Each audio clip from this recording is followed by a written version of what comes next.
Nang dahil sa nakipag-away ang player na to sa WNBA, biglang hindi napigilan ang kanyang pagsikat mga idol sa social media. From 200,000 followers on TikTok, ngayon 1 million plus na mga idol ang nakasubaybay sa player na to. Pinagmulta ng WNBA pero tinagurian pa siyang hero ng mga fans. Pero paanong nangyari yon mga idol? First time kasi sa karir ni Caitlin Clark, probably ang pinakasikat na WNBA player sa ngayon, na may nangahas na magtanggol sa player na to. Dahil sa mga hindi nakakaalam mga idol, si Caitlin Clark ang most hated WNBA player sa ligang ito ng mga babae dahil parang hindi tanggap na kanilang mga nakakalaban na sobrang sikat ng player na to at siya ang nagdadala ng spotlight sa WNBA ngayon. Dahil lang naman sa kanya dumami ang nanonood ng kanilang liga, tumaas ang ratings mga idol at biglang lobo ang revenue ng WNBA from 200 million US dollars noong 2023 bago ma-draft si Caitlin Clark. Projected na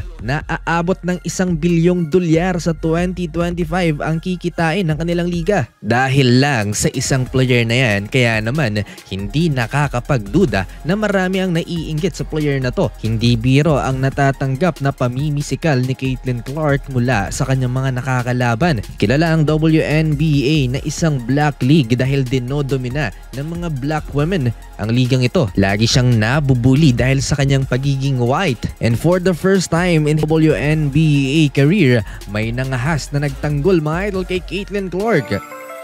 Eto si Sophie Cunningham dahil matapos ngang mapisikal itong si Caitlin kontra sa Connecticut Sun, halatang halata na gusto nilang puruhan ng Indiana Fever star. Pinagtanggol siya ni Sophie Cunningham at nakipagtrash-talkan pisikalan sa kalaban. Nakipaghilahan ng buhok at tinagurian siyang The Enforcer ng mga WNBA fans. Well, ejected siya doon pero proud siya sa ginawa niya. Pinagmulta siya sa halagang $400 o humigit kumulang 23,000 Philippine pesos. Baliit lang yan kumpara sa multa ng NBA. Dahil kung ating i-convert sa NBA, ang fine na yan aabot ng 32,000 US dollars. Mas mataas pa minsan. Ang average lamang na sahod sa WNBA mga idol ay $147 US per year. Kumpara sa average na sahod ng NBA players na aabot ng 12 million US dollars. Pero ang multang yan ay sinagot di umano ni Caitlin Clark. Naging overnight sensation si Sophie Cunningham dahil sa pinagtanggol niya si Caitlin Clark at ayon sa report na sold out daw ang kanyang jersey. Ito na yata ang pinakasulit na $400